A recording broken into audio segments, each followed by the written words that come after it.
sure that they were Live. Okay. being viewed from their views. Yes, narrow the parameters for the. Okay.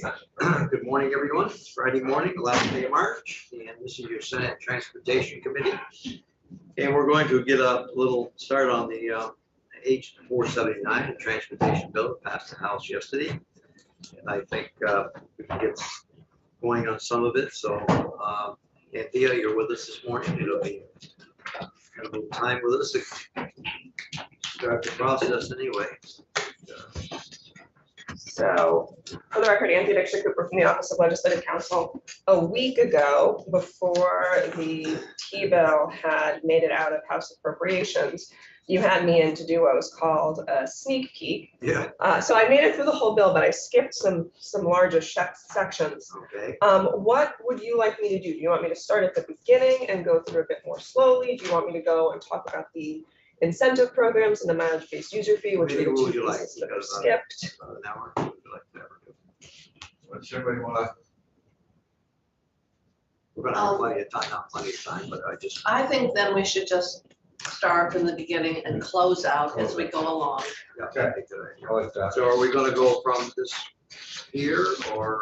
So I The think bill. what makes the most sense is to work from the bill as No, okay, introduced. okay. None of the amendments that were made on the floor in the other body will come into play until later on. They were all Okay. tacked on at the end, or the removal of language. The as passed by House version will be available soon, and then I'll get that to Mike, and I'll also update that section by section So we're summary. going to reflect the that. ads introduced? Yeah. Okay. Because it's a committee bill. Okay. So this includes everything except for the House Ways and Means Amendment, which was to add in the fees, and then the technical corrections that came from House Appropriations. Okay. And I will put this up on the screen as well. All right. So section 1 will look very familiar to all of you since you are returning, but this is the section that adopts the White Book, except as the White Book is amended in the T-bill itself. It has a slight tweak to the lead-in language to reflect the fact that you got revisions to the White Book when they came and swapped the directions of the tabs and replaced a few pages, and that was revised on January 27th of 2023, so that's why you'll see that referenced on line 8. There's a slight change to the definitions in subdivision 7 for state in any tables, and this is down on lines 15 to 17 of page 2. State in any tables amending authorizations indicates that the source of funds is state monies in the transportation fund unless otherwise specified. I think everyone always read it that way, but this is just making it defined to be read that way. And then finally in subsection C, this is a technical correction in the municipal mitigation tab. When the agency was replacing pages in the binder, they just forgot to replace this page. So instead of having a additional revision, it's just making a technical correction in subsection C. And I think either Bradley or Chris can tell you about why there's any no questions, just jump in committee, or questions, whatever. Okay. I think we can close out section 1. I think so. I think you can close it out in theory, but since you haven't adopted the Yeah, whole White yeah, Book right. yet, you know. Right. We tend to, we just, yeah, give it up. So what you don't see is section 2 is your summary section. So a question to this committee is going to be, do you want to add that summary section? I like the summary section. We should call it the Tim Ash Ash Memorial. Memorial. Well, I think it helps bring to life the extent to which the transportation bill is reflective of efforts to reduce carbon emissions. So I think we should carry on our Senate petition. Now, this is what, there's highway maintenance? No, no, a new section. a new section. Oh. Remember before, anything that we did for rail, for example, would reduce the number of tractor trailer trucks by, I can't remember, is it one cargo freight? I'm just going to take the language from the last. In other words, it's putting in one place all the expenditures that we're making in the transportation plan to support the reduction of the transportation-related carbon emissions, which is still, I think, the largest sector of the emissions, followed by thermal. So Otherwise, it is hard to find it all. Yeah, Do we have that somewhere? We've done it in the past, and I think there's a. the House took it out, they're gonna put it on it. Okay, just So right. you've added it 4 times in a row now, and the House is not taking the hint to put it in the first version. That's okay. It makes us feel better because we get credit for putting it in. Okay, I They will put it in. start working We with, probably cite it liberally when we're not, you know. I will start working on it and send it to Michelle, so her team can confirm the numbers that I pull out of the white book. Okay, so what you'll see here, section 2, highway maintenance, this is reducing the highway maintenance authorization, and this is something that was reflected in the B sections for the big bill, which is on the floor now, from 108,530,000 to 107,530,000. And then just like in the T-bill last year, it includes a subsection B that restoring the reduction, and the reduction you had last year, I think was 1.8, is the agency's top priority if there are unexpended state fiscal year 2023, so current fiscal year appropriations of transportation fund monies, and it sets out a process for what happens at the close of the current fiscal year in terms of notification to make it so that that money is authorized and appropriated. Morning. So this language is identical to what was included in the T-bill last year, except with some of the, And this is where the money comes from to fund the lost revenue during the fare-free period. this is for the Green Mountain Transit piece, section 8. And how are we doing so far? It seems like this year we're gonna be lucky weather-wise on maintenance. I guess I don't have those exact figures right now. It's, It was doing well, then we got some storms. What I would say about this section, you may have recalled when Clayton and his CFO were here on Tuesday with Ross. It came up that potentially Yes, they they could use some did. federal funds. And Right. so they're working on that, and Ross will be in next week to testify as to whether this million could be reduced some. So- Right, it sounds like Ross sounds like he had another line on some funding and also had some concerns about whether they had to go that far without fare free anyway, so if they couldn't do it quicker. So we'll be back on So it. we should keep this open simply Yeah. because of that. Okay, Dollar figure on line 4 is kind of screwy. What? The dollar amount on line 4 is kind of screwy. There's a missing no, a zero. There's zero. Oh, thank you. That's not $1 million.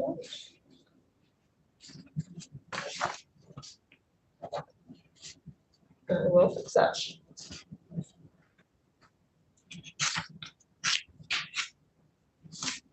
Let's do right in the other places. And then I'm just flagging this for you.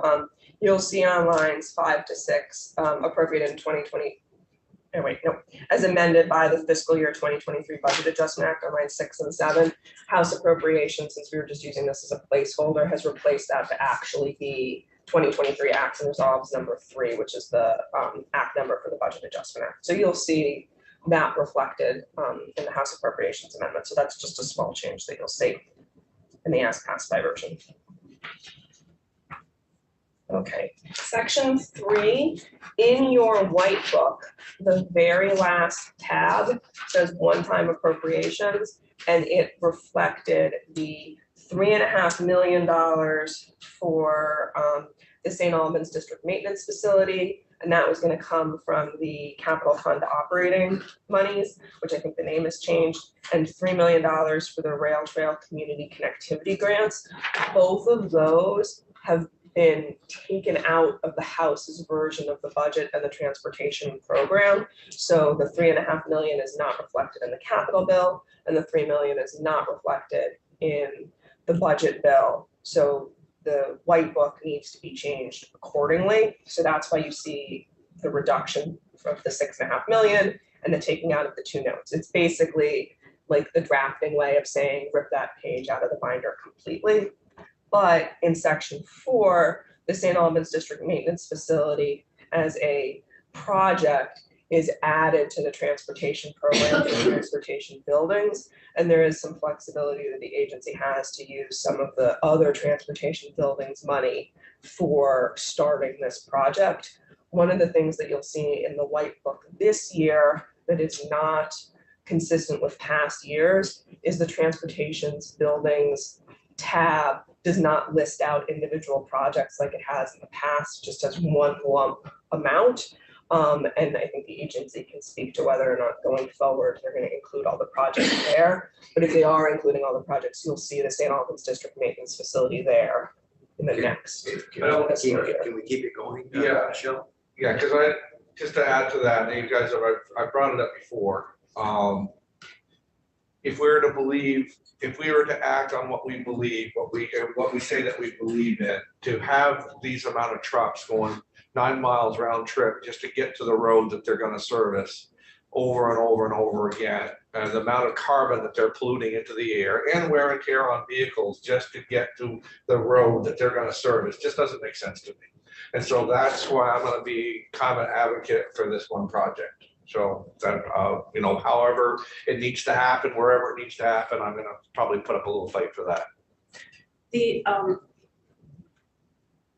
They're proposing to use general fund to do grants, and this is grants. Yeah, I mean, you just gotta tell me where I need to go with it, because I'll do whatever. No, You're talking about two different things now. You're talking Okay, about I'm two sorry, different I'm things. sorry. And I think, that needs to go on our list of proposals for general fund one time. Yeah. Even though the governor is proposing that's how he would use it. He's got a list of one times that are $270 million.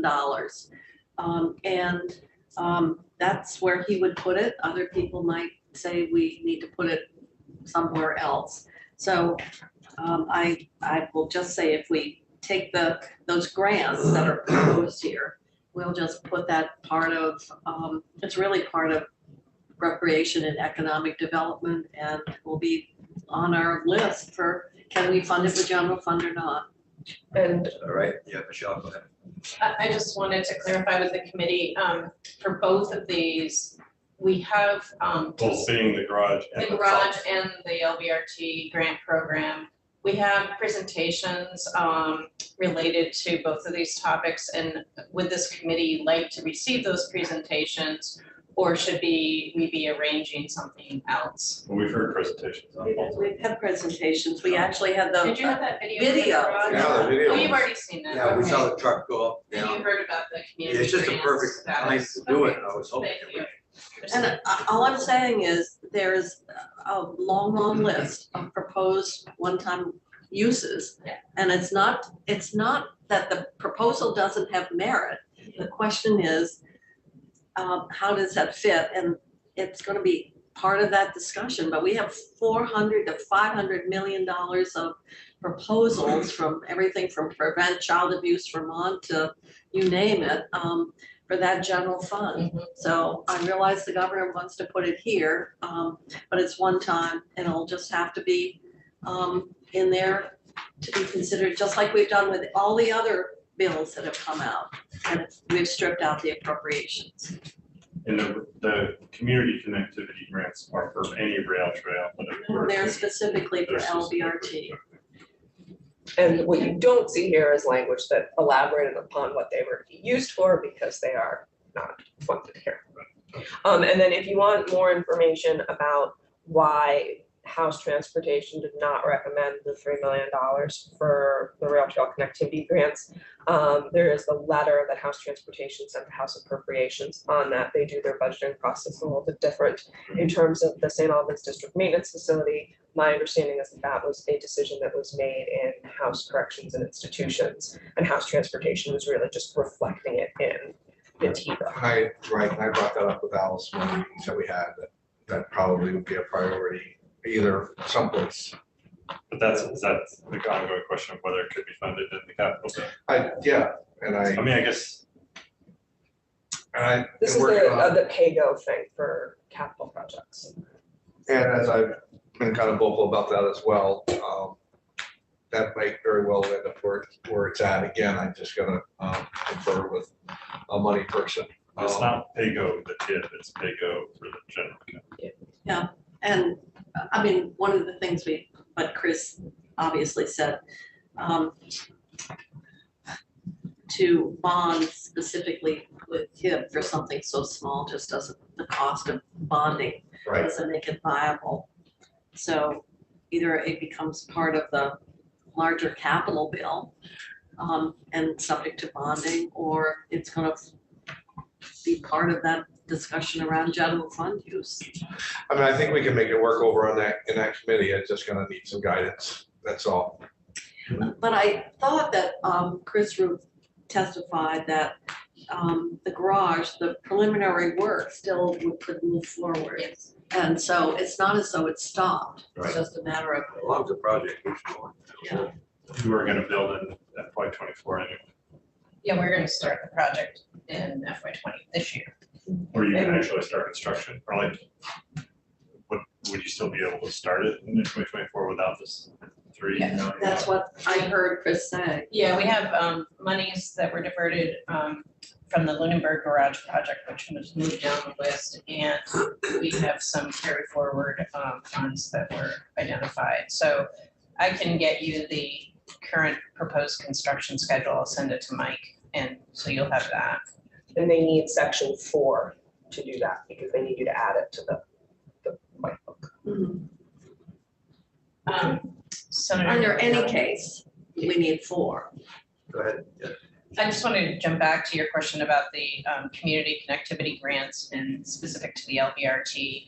We're doing comprehensive management plans for each of the 4 state-owned rail trails, and so far the only one that's been completed is Lamoille, and Missisquoi Valley is on the startup right now. And then we'll do the Delaware and Hudson, the BB Spur next year. But part of that management planning is to identify what trail resources are needed in what locations of spacing and et cetera. And so that guides sort of the investments that follow. And so this additional 3 million we've asked for would build out the balance of those infrastructure investments that have been identified. But the other ones don't have the plan, so you wouldn't get Yeah. grants. Yeah. Exactly. So at any rate, that was just the background on that. So the 3 million in fact would be more than, it would be setting aside money for all of those trails then? Nope, just the LVRT, Okay. that finished the LVRT amenities build out or connectivity build out. Okay, So do you want to close any of these out, or? No, I think No. it's still. Okay. Although 4 can be closed out, because it seems like even That's the one I was without the asking funding, about. that you need the authorization to do as much as you've already got the money to do. So I think 4 is okay to add that to 4. So section 5, this is canceling a bridge project in Sheldon and adding a bridge project in Take Sheldon. away, give it and take us away. What it doesn't do is cancel the Bennington bypass project. That was taken out by the House. Really? No, yeah, we talked about. Well, that was because of one person, but what are we doing at the Benning bypass? I mean, we're still talking Just about. sitting in the book. That's how, we did that years ago. There was Then one there's one lane. more leg. We've only done 2 out of 3. Oh, there's one more leg? Yeah. so, but I don't know who can say what about it here, but as far as what I've heard, there's one representative that just refuses to let it go, even though everybody around them has said, let it go. And he just wants to keep it in the book, is. We talked about, we spent years on that, Jane, and Benning bypass And project. I've also heard that it probably has caused it some harm, because why that right of way is still there, nothing else can go on, as long as it's still in the book. Am I right about that? That's what we've been advised by federal highway, correct? So, we close it out? So if you want to cancel it, it would be adding it to section 5. Well, I mean, do we have to listen to somebody here about what? Well, I don't know whether our Bennington senators would have an issue about it. I guess We probably ought to check that Yeah, out. let's check for that and out. see. I feel more comfortable than. Was it in the, Because we talked about this thing, not this section, I thought we resolved it, we spent years. Well, on it's it. there technically, but realistically, it's We got the rest not gonna area, happen. we got the rest area with 3 people used last year. Well, because it's hard to figure out how to get there, remember? Nobody can find it yet, you know. but was it, that's the AOT's position is that it should be taken out. That was our recommendation. So I guess we Let's should, just courtesy, we'll talk. we need to, If you want to do that. yeah, I'll do that. Okay, I gotta write myself a note. because I have the memory of a gnat. That's not true, but that's funny. I can remember so much stuff, and then something that might be important, like why I went to the refrigerator. I don't know what a memory I of can't remember. I don't know what a memory of a gnat is, but it Well, we can't all, be very we all good. open the refrigerator 10 times a day and close it again. Or you go upstairs to get something What and did I then come up you for? get it there. Why did I come Why in did you here? come up here? Oh, I do gosh. that in the store all the time. Yeah. Okay, 6, Okay, so section 6, the Transportation Alternatives Grant Program, this is federal money, it's got a local match. And it was the amount of money that the state is getting from the federal government for the Transportation Alternatives Grant Program has been doubled for fiscal years basically 2024 to 2027 under the IIJA. The statutory in Vermont statute grant cap is 300,000. This would be notwithstanding that section to allow the agency to issue grants up to $600,000 for fiscal years 2024 to 2027. It was the agency's recommendation in the original version of the T-bill that this just be a change in statute to change the up to 300,000 to up to 600,000. There was interest in the part of House Transportation to have it be more time limited because we don't necessarily know if the IIJA funding is going to continue. So this allows for an up to $600,000 for those fiscal years. During the period of time the IIJ money, Yeah, without changing statutes. You don't need to worry about a repeal or anything. Is this to make sure that we just expend the money before it expires? Well, it's not changing the amount of money in total, but it's increasing the size of the grants. So if there was a project that would otherwise maybe warrant more than $300,000 for these fiscal years, the grant could be larger than that. And I think the agency can speak to why they made the recommendation that that be an increase. These grants can be used for road projects, bridge projects, alternatives. alternatives. Okay. So these projects can be used for two things, and it's statutorily prescribed in terms of the percent allocation. One is for stormwater, highway-related stormwater projects, and so a town could come in for a salt shed or a stormwater detention pond related to their highway network, that sort of thing. The other thing is for bike-ped-related projects, and the projects that the applications we have been receiving are for projects that are of such a scale, partly due to inflation and just partly due to the nature of the projects, that the TA portion of the funding is only one small portion usually. And so they have to then draw from the Bike Ped Grant Program or from some other clean water project. And so we're trying to, since we do have this additional funding, trying to right size the grant package so that hopefully towns could be completely funded through this one grant source while we have, and we also don't have so much demand that that we would, not be able to fund as many projects if we raise the cap. It's a pretty good balance at moving it to 600. So let me ask. The rail trail community grants. Yeah. Could they come under the transportation alternative program and get the federal match I would have to check on as opposed to all general fund?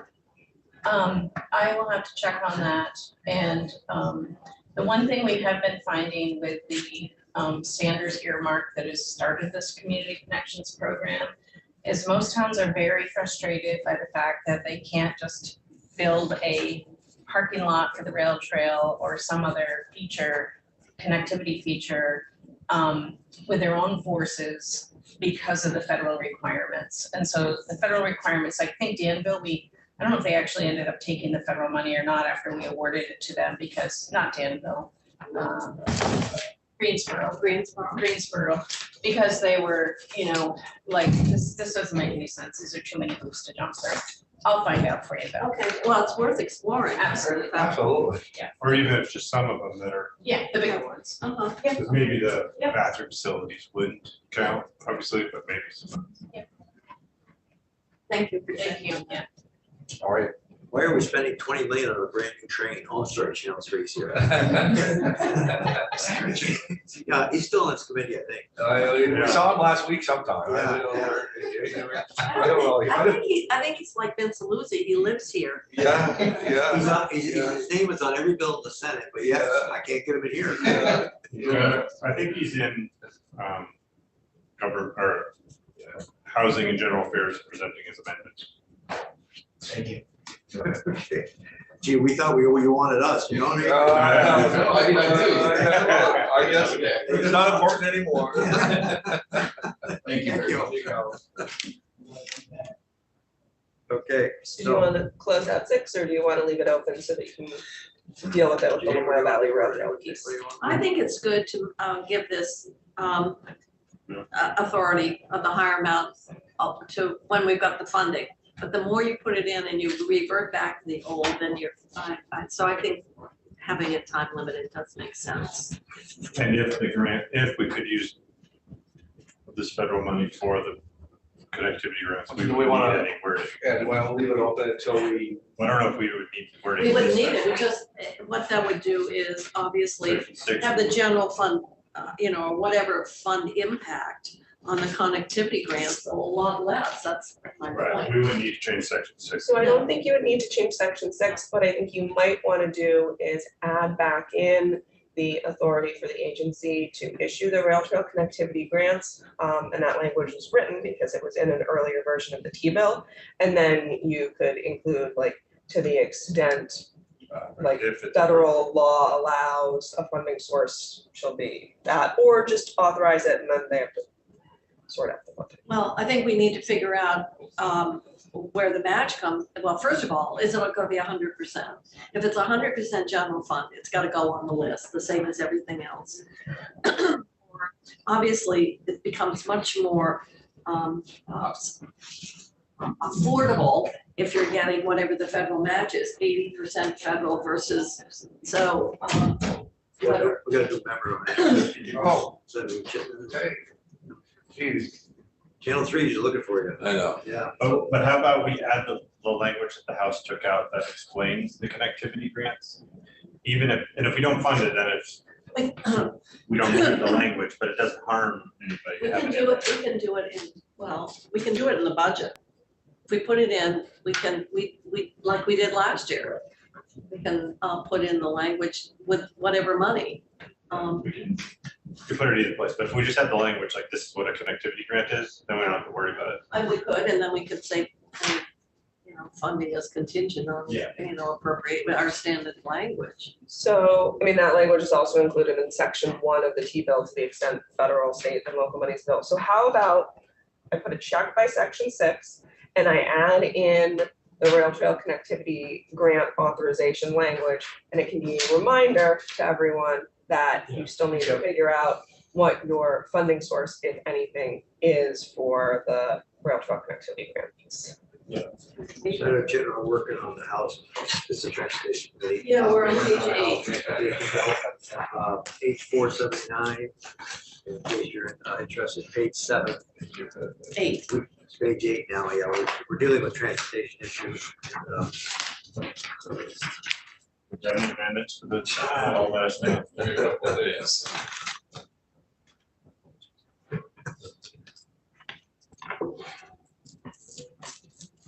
Okay, so that takes you to section 7. Senator Farrar. Yep, on page 8, so this is making some changes to codified law with respect to the central garage fund. I would say most of this is providing clarification on what is part of repair, what is covered by equipment, what is the appropriate calculation when they're keeping an asset that's been fully depreciated. And then the substantive change is the elimination of the fact that, and this is on page 8 into 9, under current law, and this has been the case for many, many decades, I think at this point, that the agency cannot increase the total number of vehicles in the central garage fleet without General Assembly approval. So What about micro? Why would we What want to do was that? self-propelled? think it's really old language. What could it be? What's self-propelled vehicle? Well, like trucks, Go ahead. trucks. Well, I don't know if this is part of the self-propelled vehicle, but they did talk quite a bit, our staff in House Transportation, about the lifts that they use in the garages. They're a very expensive piece of equipment that somehow they thought would be within this. I don't know, Anthea, if you can think of anything else. I think That's a self-propelled vehicle, but with. Well, it's not really a vehicle. I'm trying to think, well, we have, it probably was put in We have- while you were here. we have drones. I think you did We have that. Yeah, right, I would do that. Drones, maybe horses. maybe. How many horses? Anyway, the House agreed to delete it. The Agency of Transportation suggested it and the House agreed to delete Okay, it. so I we're think all we should right. agree. Yes, I would give, why would, well, yes. Did the agency just doing a review of statute, like what facilitated this? So what facilitated this was the accounting practices and the depreciation practices that we currently use did not align with what was in statute. And so while we were looking at this, we then moved to identify other issues that we thought could be corrected. And the depreciation language is up on the screen now. It's in subdivision CB. Doesn't sound right, C2B. Bottom of page. Down at the bottom of page 9. So you agree with this, Michelle? Yes, thank Okay. you. They asked for it. Okay, yes. Yeah, and House Transportation didn't make any changes to what the agency Is that proposed. all right, everybody? I think so. So Just the C on page 9. So fiscal year 2021, I assume we don't need that number, or we need that number because in subsequent years, the Yeah, CPI is based on that number. so you could bump that to say in fiscal year 2024 and include the number that it's gonna be in 2024, but I think there's no confusion on the parts of the people who are utilizing this formula as to how to apply it going forward. And I think it would just be an unnecessary change if you wanted. All you're doing is setting the base year of 2021. I mean, I think we could rewrite this to just do the in subsequent fiscal years part, but Can I ask some more fundamental question, like why do we have the capital central garage fund? Like, why isn't it a special fund? Why isn't it just part of the agency's budgeting process? They decide how much year to put towards. I'm gonna garages? do like a very simple answer and then either Chris or Michelle or Bradley can do a better answer. It's because they're like loaning out, they're like renting out equipment and then getting paid for it. It's almost like an internal service fund. to the Yes, there we agency. go. Yeah, Those were the words I was trying yeah, to. they Just like, Conjure up. you know, we have internal service funds for ADS and fee for space Right. and et cetera. Kind of an option So that's there, the which, same Rent the vehicle. concept here. But we have to put in statute how much money they put into it. That's Well, you chose a while ago to put it. to put it as the CPI. So they, because you can just decide, the agency can decide every year how much money they need for the vehicles, the lifts of the self-propelled vehicles. But this is just saying, oh, you put in the CPI adjusted amount. But we don't do that for anything else in the transportation budget, so where we say increase it by a CPI adjustment. The town highway aid is increased by the But same. we always know. What I would say, Happened in the last few years.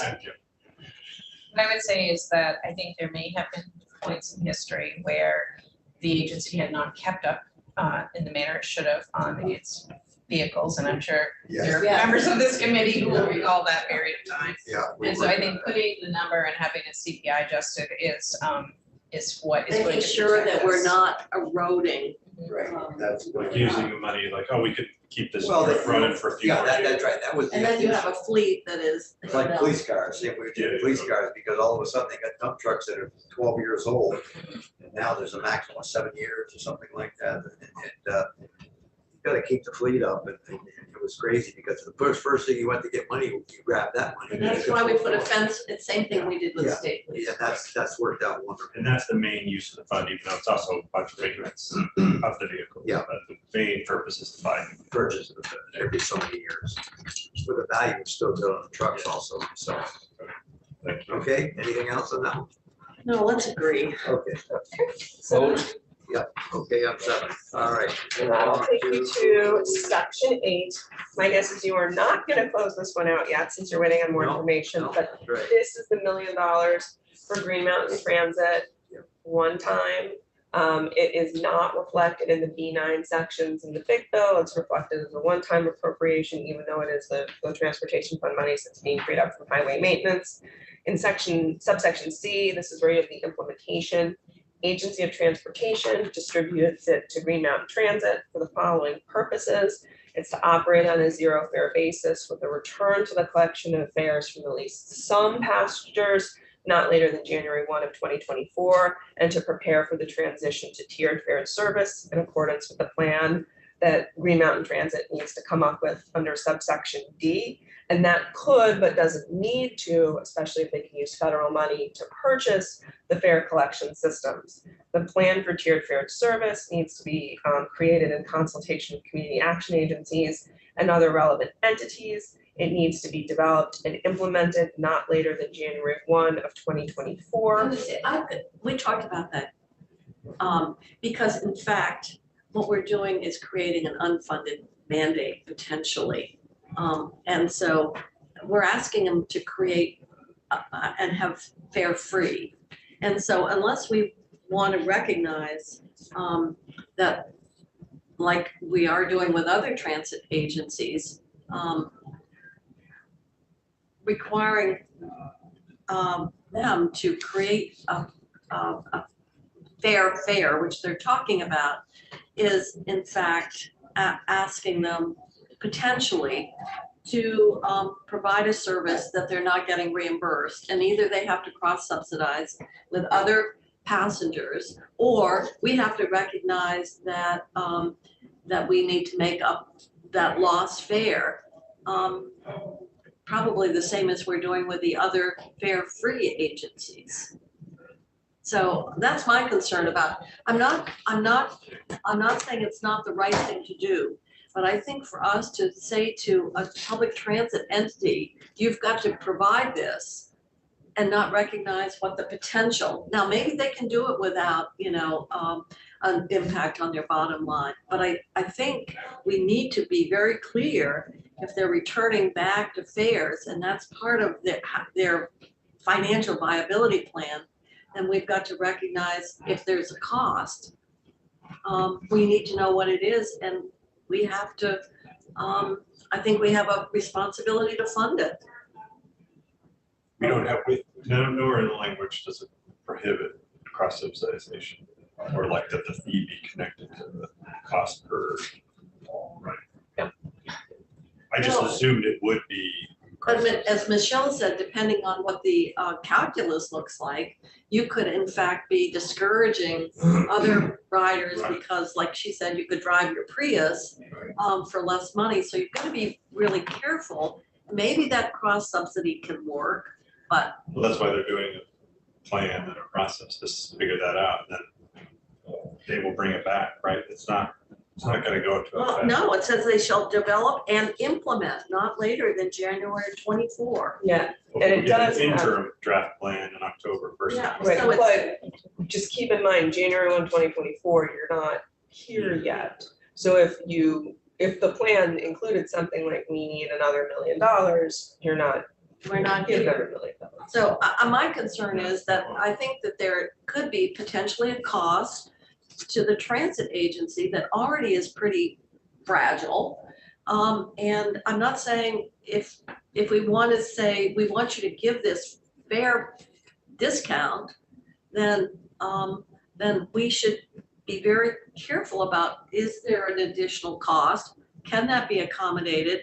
And if it can't, We want to go January 15th? no, we need to be able to, I don't think we should ask them to implement a plan without fully understanding the capacity, the financial capacity of the entity to actually provide that benefit. But weren't If they you want the certain, benefit, we should fund it. weren't they quite certain the other day they could do it?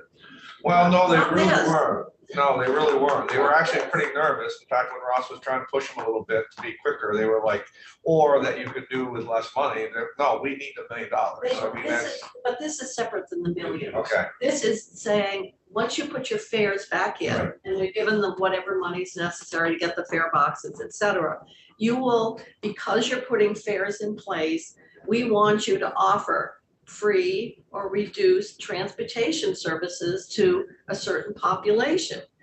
Now, if you want to say, you've got to provide it free, we either say, what's the cost to you of providing it free? Can you accommodate it? And if you can, then I think we need to say, we're mandating something that we need to pay for. And that part isn't in here. So it's like a potential unfunded mandate. Or they'll come in January and say, you told us to implement this, we're implemented it, now you need to give us $1 million. Yeah, could It'll be. be too late. Yeah. Yeah, so that's my concern about,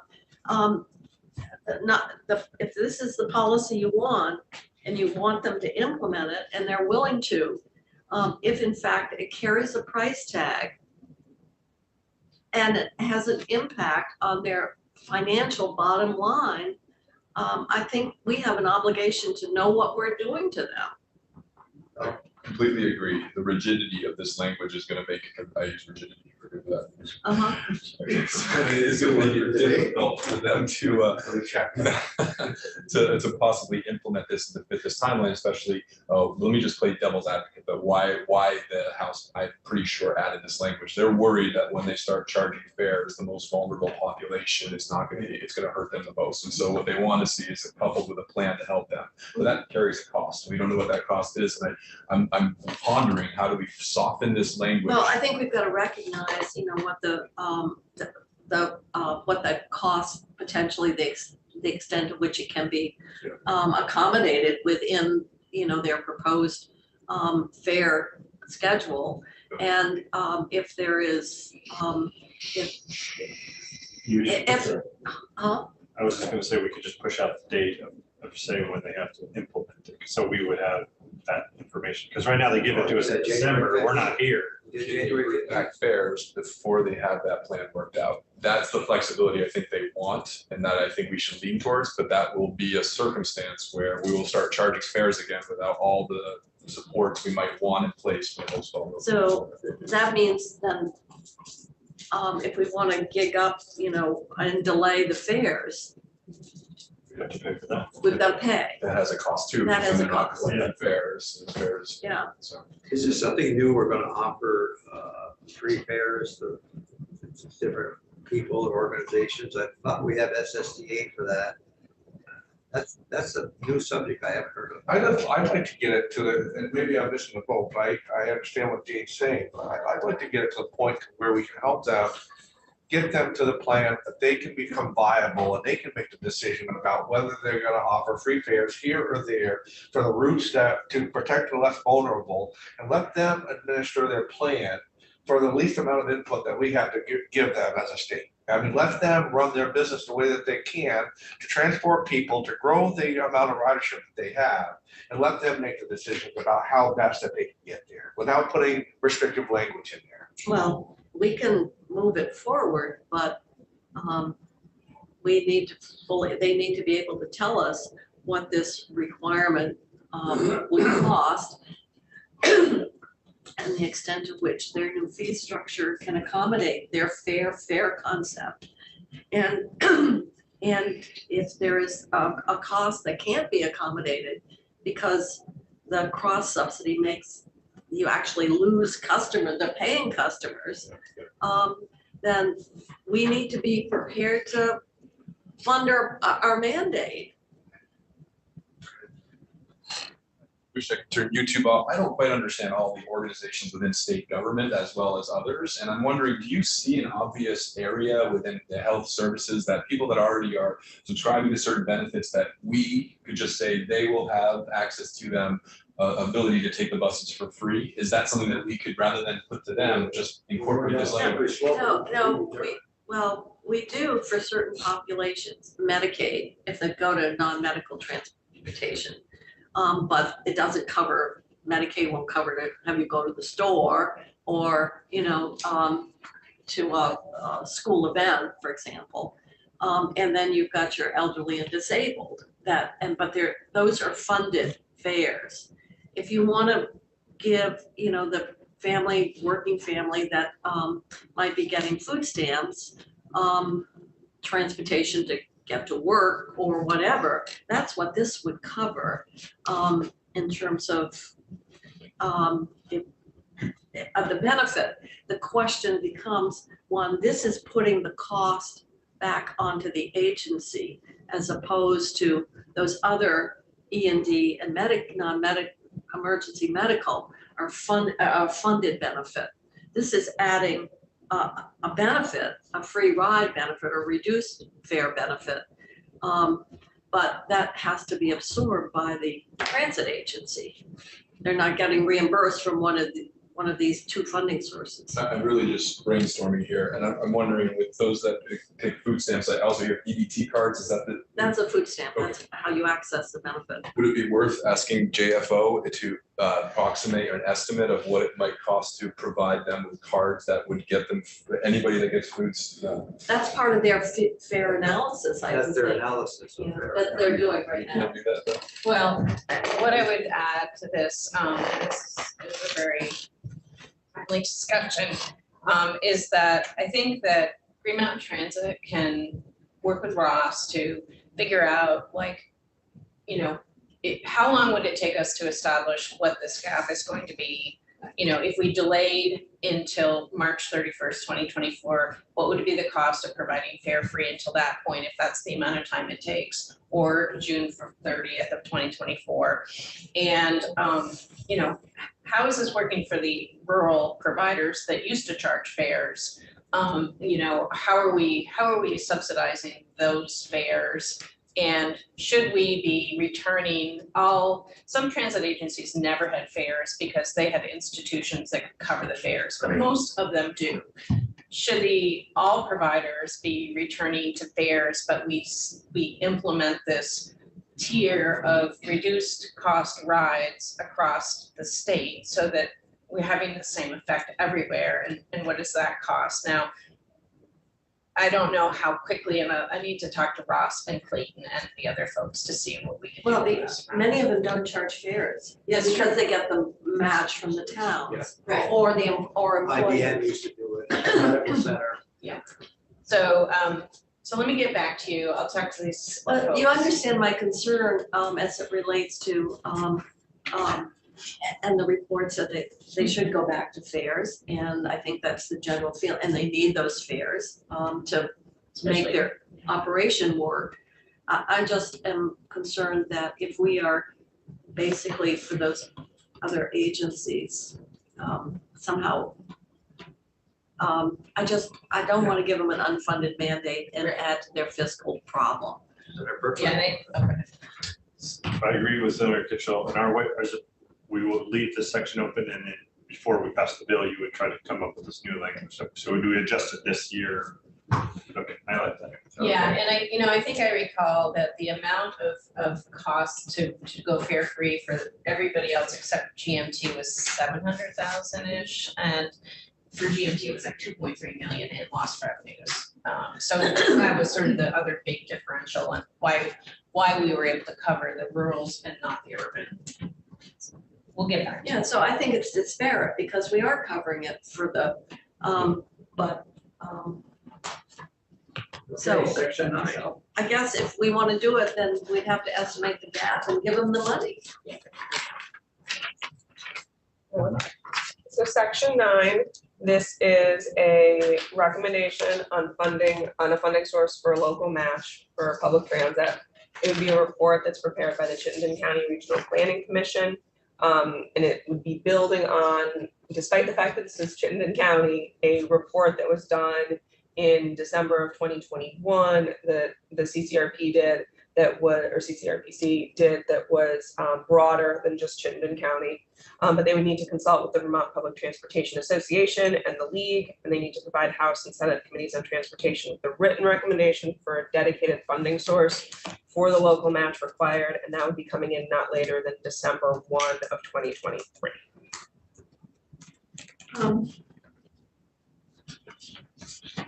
Why do we care? Frankly, I can't answer if that you got a question. local match, why would we, I don't know, you work for the planning commission. I know that there was a concern that you want to be able to set up kind of like a utility and bill all the member towns. I'm just wondering, what would be a dedicated funding source for the federal match? Fund. Well, I think they're talking about other types of taxation here. Steve Bobbles' report got into a variety of taxing mechanisms that would create a fund, because right now, the providers go hand in hand to I know, towns, I know. and some contribute and some don't. So they're trying to find a sustainable, source that is compelled to be paid Right. Compelled to be paid locally. or on a statewide level. I'm not against this study. I will say I had concerns with the 2021 study that this is acknowledging. My biggest concern, and I've stated this to Steve Falvo as well as others, is it presumes that we need to completely redo the funding, that we need to stop collecting from the local towns and municipalities. And then by that measure, they dismissed what I would argue are some more viable supplement incremental funding options. So not saying the study was wrong, but I'm saying in the politics is the art of the possible, as I'm learning quite well today, that this study just didn't consider all of the other possible options, and it was too dismissive of what I would argue are some more feasible incremental steps, which I see as much more palatable. So I'm not against this. My concern, though, too, is this study.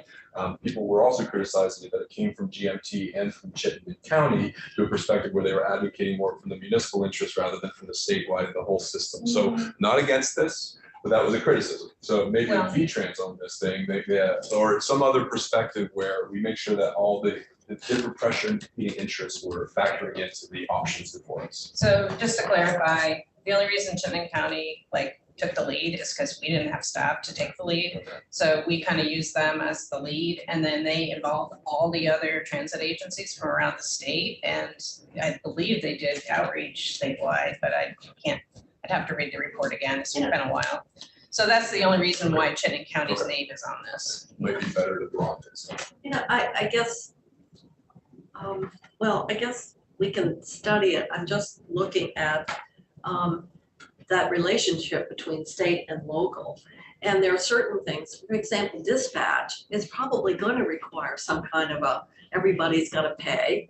But it's an essential public safety. I don't know if anybody's even emergency. arguing that either. No, I mean, no. I just wanted to be able to call, right? And you need to have 911, it's an emergency public safety thing.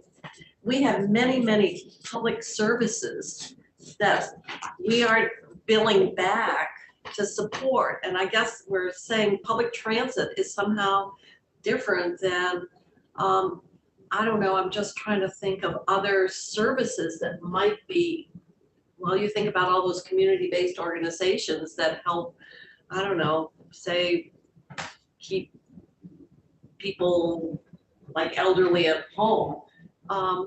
Would we, I don't know, all those agencies go to towns and ask for funding. And so what makes this different than all the other entities that have to go to the towns and say, would you help support this service for your citizens? So I'm just thinking about public transit doesn't fall into the same category as emergency response that everybody needs. If you've got a fire, you've got an accident, you've got a death. But public transit services and who it benefits and what that public is and expectations around what that local role should be, I think that's going to be a very difficult discussion, to be honest. feel like I'm talking too much, but it's early in the session. So my concerns, just to reiterate, on to Senator You Kitchell. can't use that anymore. Well, it's because you're not here, but you can talk more.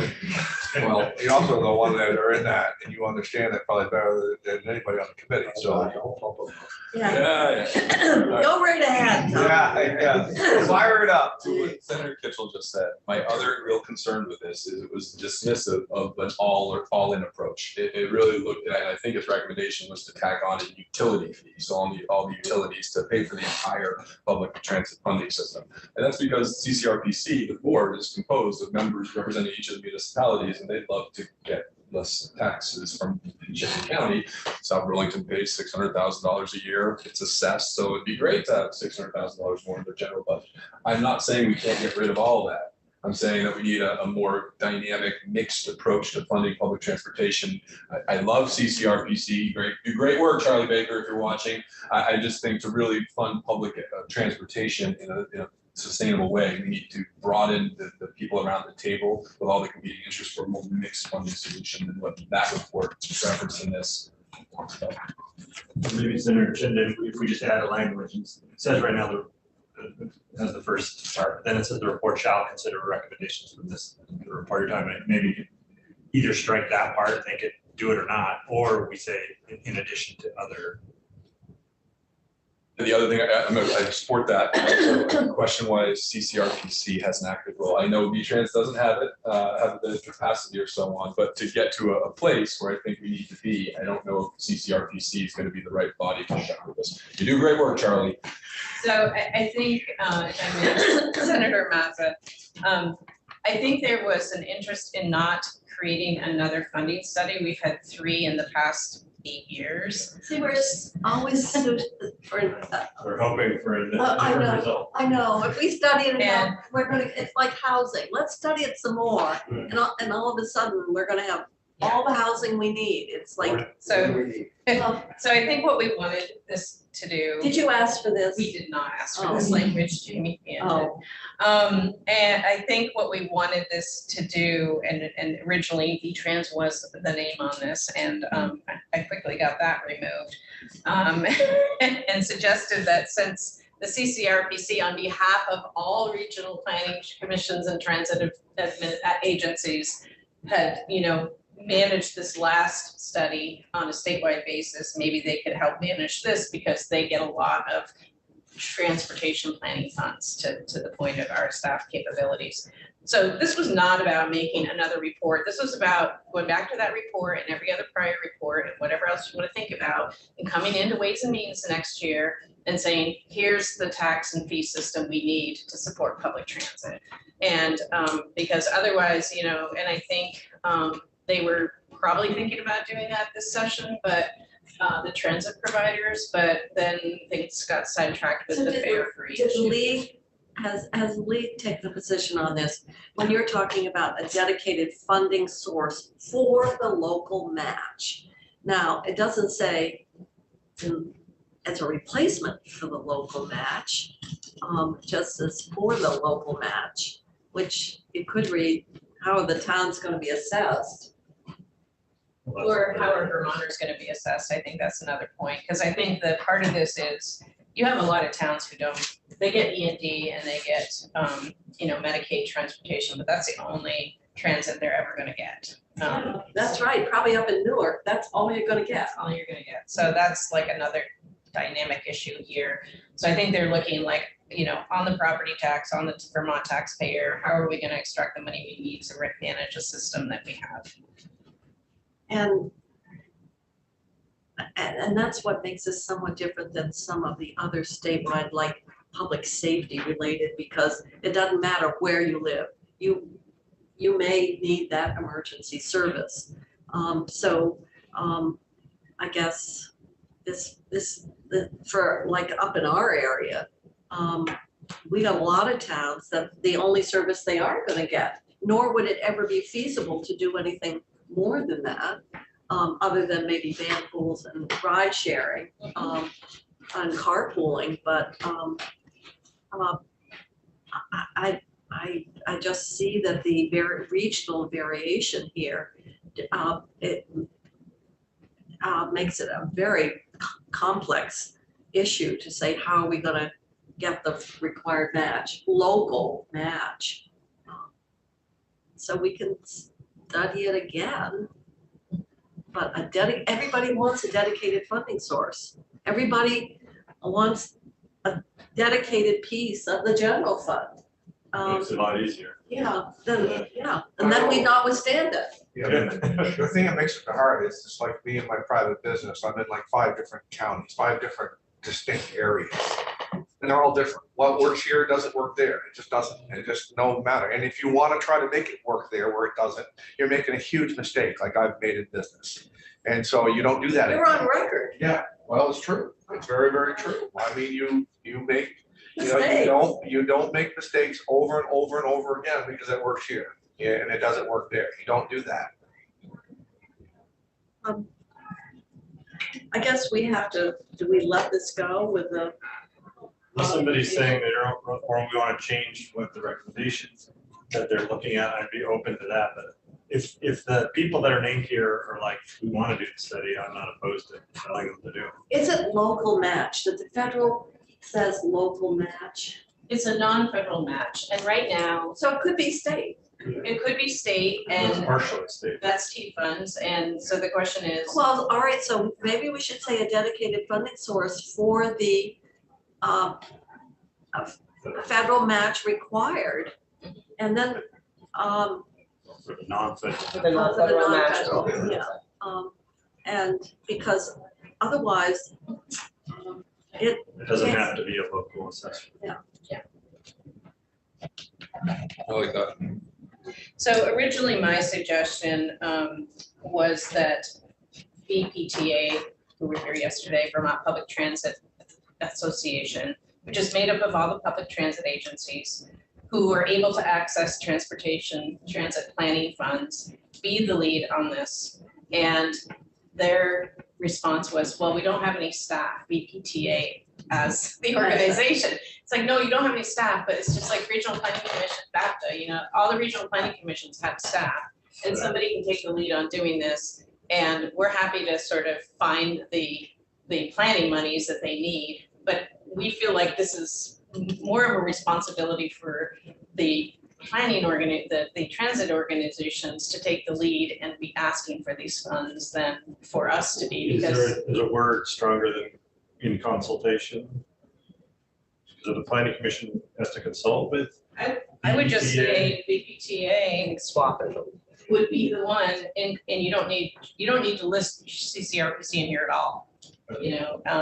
It would be in I consultation. thought you were saying they didn't like that because they don't have any staff to do it. They don't, their but membership does. their membership does. And maybe you say in consultation with VTrans and the league. We will find, and I'll confirm this with Ross, about can we find the planning funds they need? But this is not like redoing a Right. rate study. Yeah. So, Okay, I think that's good. So what I'm hearing is that I'm going to take out the Chittenden County Regional Planning Commission, and instead it's gonna say the Vermont Public Transportation Association in consultation with the Agency of Transportation and the Vermont League of Cities and Towns, removing CCRPC completely, shall provide the House and Senate Committees on Transportation. Do you want to put in Ways and Means and Finance, or just keep it to the Transportation Committees? Keep it to transportation right now. With a written recommendation on a dedicated funding source for the non-federal match required of public transit providers, et cetera, not later than December 1, 2023. And then do you want to take out the report shall consider piece? Do you want to expand upon it? I'm wondering about the word dedicated. What do you say, a funding source? No, or a stable or sustainable funding source, something, but Mix. because dedicated seems to me, it's just a single, Do you want on one or more funding sources? That's, to my biggest concern with the Steve Balbo report is that trying to look at just one source, and I think the answer is gonna be a mix. Yeah, good, and that's it, good. and it could vary from region to region. Okay, So with a written recommendation on one or more funding sources for the non-federal match required, don't change anything for the balance of the sentence. And then what do you want to do? Let's see if I can highlight it. For this piece. I don't think we even need it. If they want to build on it, they can build on it. Kind of I'm attitude. fine with striking that, classic. And because it kind of leads you down to maybe a predetermined as Yeah. opposed to. It makes it look a like fresh we look. know what those are and we're saying, hey, make sure you do But that. Tom's saying he has reservations about how, narrow those, and sometimes if you start out in that narrow, it kind of And constrains. what nothing in the language would preclude them Yeah. from considering those Right. recommendations. Okay, I'll take out the last sentence. We just made Bill short. you know, Well, you're adding a whole summary section, so no, you have collectively made the bill That's look. only 10 pages. Is the date still the date? December 1st. It's, I I don't know what time frame they need. You know more about what the work or involved. I think giving them more time would, I mean, you're not, our legislator's going to be, January 15th. it's a standard. You can work on it over the Christmas break. I will say that I heard House and Ways and Means say on the floor that they are trying to have all of the reports be earlier, not that standard January 15th. Oh, really? Some of this one's. Okay, so I'll change it to January 15th. And frankly, Say the 14th. it It would be different, right? I gotta go 13th. what is it? 13th. Friday the 13th? Oh, a good way to start the year. Okay, we'll move on. Got about 7 minutes. So I think if you do section 10, after section 10 would be a really good place So to we can stop. close out section 9 with the changes that we've made. Yeah, All right, I mean, I think you'll want to see them. I want to see it, but I mean, in terms of. So we're gonna do section 10. Yeah, and I think after section 10, before section 11 is a Yeah. perfect stopping point. Yeah, we're- Okay, so I think this one will be a shorter conversation, but in the white book, the Agency of Transportation has included under the line item Go Vermont, $905,000. And that covers both Go Vermont and the Mobility and Transportation And they just Innovations separated MPI them grant out. program. This is just separating them in section 10. Just separating it. It looks like you're taking money away from Go Vermont and adding it to MTI, but that's always what the agency, sorry, I'm speaking to the agency again. My recollection is the agency said that's what the 500,000 is gonna be used So for. the split is one that's recommended by the agency based on. No. No? The committee wanted more transparency and being able to have accountability relative to funds going to the MTI program versus funds going to the Vermont program. So that you didn't ask for this. Because Go Vermont used to come out of the MTA program. No, the other way around. MTI was like bundled together in the same budget line item as Go Vermont. So is the split right? Yes, split's right, it's fine, we don't have a problem I with this don't, language. that's my only point is if the split is right and are we apportioning the money? I'd say, let's close that out. Let's save my energy. Okay, that's it. So just as a, like a preview, section 11 to 19. Modifying all those programs. Codifying all those programs, except for a new electrify your fleet program and the e-bike incentive program is not being codified. I think the easiest way to see what the changes are in the programs from as they currently exist in session law and what they are proposed for codification is in the section by section summary that you have. There's an appendix A chart and the agency has reviewed this and has agreed with my summaries. It's posted under last Friday. And what I will do is as soon as I have Great, thank you. the as passed by House version of the T-bill, I will send you an updated version of the summary. I just want to get it hyperlinked correctly. But it like breaks it out and tells you sort of like the type of law going from session law to codified law. And then for each of the programs, it'll tell you like what the consulting entities were and would be, if the contractors are allowed, if there's vehicle preference.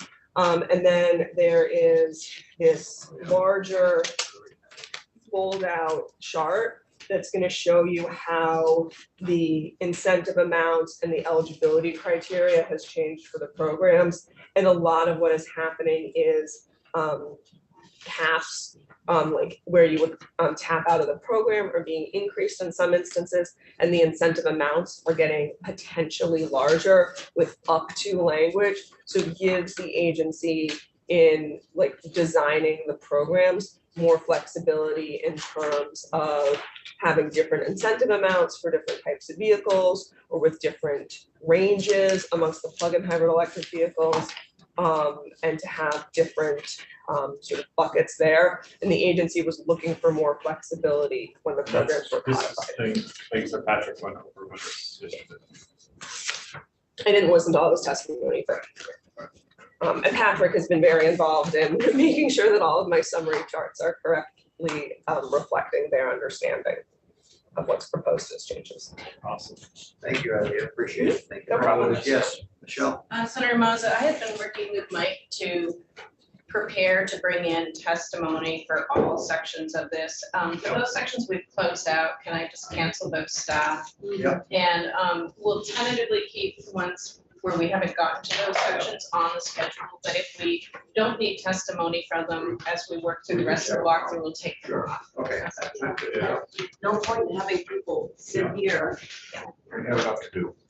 We got you, we got the whole agency, so we're all right. You and Andy put the bill together. And then just It's so the pretty amazing. committee knows that we'd asked Anthea to come up with some language on the electric bike program, if that stays in there, that we have a requirement that the bikes be UL listed for the European, which I like you at I had the hardest time finding out what EN stood for. yeah. So that, we'll look at that when we get to that. section. You don't want people's houses burning down, Burning so down. like cheap, or modifying. Right, and it's also a safety issue to the whole, like, whether we want, 9-year-olds riding on more powerful bikes. Some of the requirements have to do with, like, Cost got a new map there, look at that. I don't know if I'm gonna hand it out, but What's this for transportation? no, I like. yeah, this is an Yeah, interesting. that a train It's route? on your amendment. They